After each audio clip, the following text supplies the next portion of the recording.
sagaal tallaabo oo aad si cajiib ah ugu dhisi karto kalsoonida naftaada. Waa maxay kalsoonida naftu?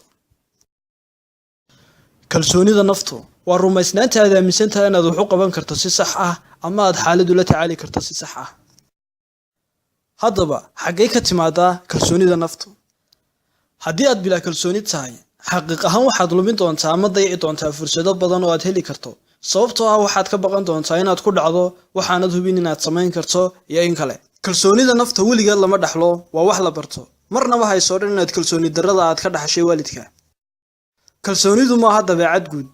Waxaad leedahay heerar kala duwan oo kalsooniya, taasoo ku xidhan hawlaha kala duwan ee aad qabato. Tusaale ahaan, waxaa laga yaabaa inaad ku kalsoon tahay awoodda aad gaari ku kaxayn karto, balse aad ka baqato inaad dad soo hor istaagto oo aad hadal u jeediso. Kalsoonida naftu ma aha mid joogto ah, mar way fiicnaataa, marna way xumaataa, iyadoo marba ku xidhan xaaladda iyo waayaha aad ku sugan tahay nolosha. Haddii aynu ogaanay waxa ay kalsoonida naftu tahay, halkay ka soo jeedo iyo xaqiiqooyin ku saabsan iyada, aynu u galno 9 tallaabo oo si cajiib ah aad ugu kordhin karto kalsoonida aad ka qabto naftaada. Tallaabada koowaad, si togan oo positive ah ula hadal naftaada. Sida aad naftaada ula hadashaa, isla markaana aad u malaysaa waxay saameyn aad u ballaaran ku leedahay kalsoonida naftaada. Haddii aad naftaada ugu sheekayso inaanad fiicnayn, isla markaana aad hoos u dhigto oo aad liido, waxaa hubaal ah inaad yeelan doonto kalsooni aad u hooseysa oo aad aamini doonto hadalkaaga. Si aad kalsoonida naftaada sare ugu qaado, ka fogow inaad naftaada kula hadasho hadallo taban oo negative ah.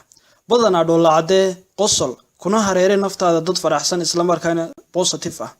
Taasi waxay kuu saamaxaysaa in dareenkaagu ka wacnaado sidii hore, isla markaana dadka aad la joogtaa waxay xiisayn doonaan la joogitaankaaga iyo wehelkaaga. Tallaabada labaad, ha barbar dhigin naftaada dadka kale. Dadka badankoodu waxay sameeyaan caado xun oo ah inay barbar dhigaan naftooda dadka kale, iyagoo ka eegaya dhinacyo badan sida waxa ay haystaan, hantidooda, quruxdooda, farxadda ay ku nool yihiin, nolol maalmeedkooda iyo qaar kale oo badan.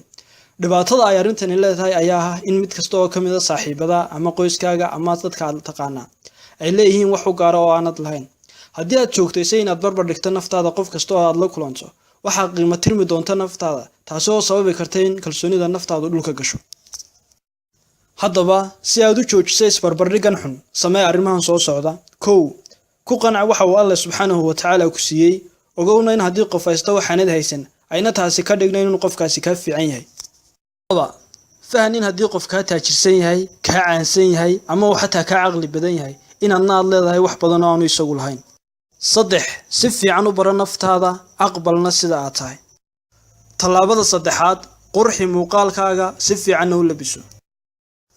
Tani waxay u muuqataa wax iska cad, balse waxa cajiib ah sida meerashada, xiirashada iyo labiska fiican ee u saameeyaan kordhinta kalsoonida naftaada iyo sawirka aad ka haysato naftaada.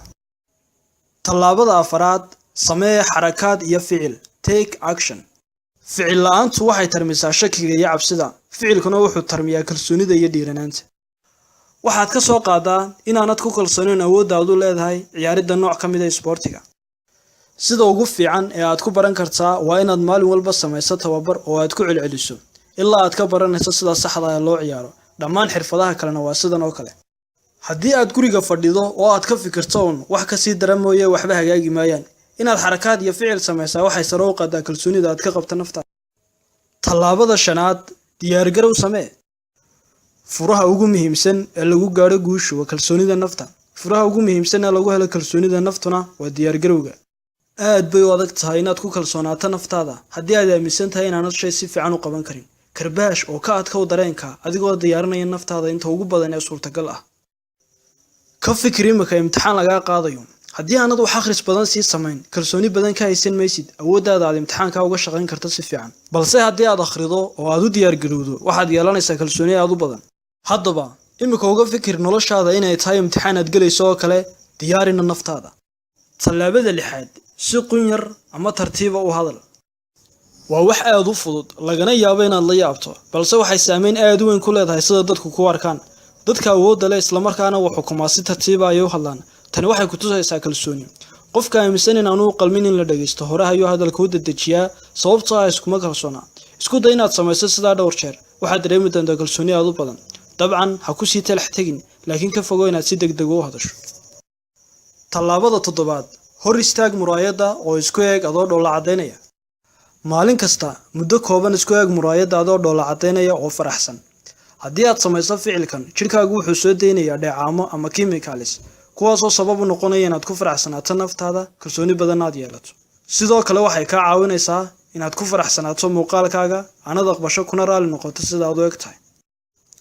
Tallaabada 8aad, deji hadafyo yaryar kuna guuleyso. Dadku badanaa waxay dejiyaan hadafyo aan la gaari karin. Markay ku fashilmaanna way niyad jabaan. Xagga aad ka samaynayso, dejiso hadafyo yaryar oo aad gaari karto. Isla markaana ku guuleyso. Waxaad dareemi doontaa kalsooni. Inta badan aad ku guuleysato hadafyada yaryar waxay badanaysaa kalsoonida naftaada. Tallaabada 9aad, samee jimicsi joogto ah. Jimicsiga joogtada ah wuxuu xoojiyaa wadnahaaga iyo lafahaaga. Wuxuu hoos u dhigaa cudurrada daba dheeraada. Wuxuu kaantaraalaa kororka miisaankaaga. Sidoo kale wuxuu hoos u dhigaa dareemada walaaca iyo murugada. Sidaas si la mid ah wuxuu si heer sare ah u kordhiyaa kalsoonida naftaada. Samee jimicsi joogto ah isla markaana u kordhi kalsoonida naftaada si aan innaba caadi ahayn. Haddii aad nagu cusub tahay fadlan subscribe hana iloobin inaad like saarto. Mahadsanid.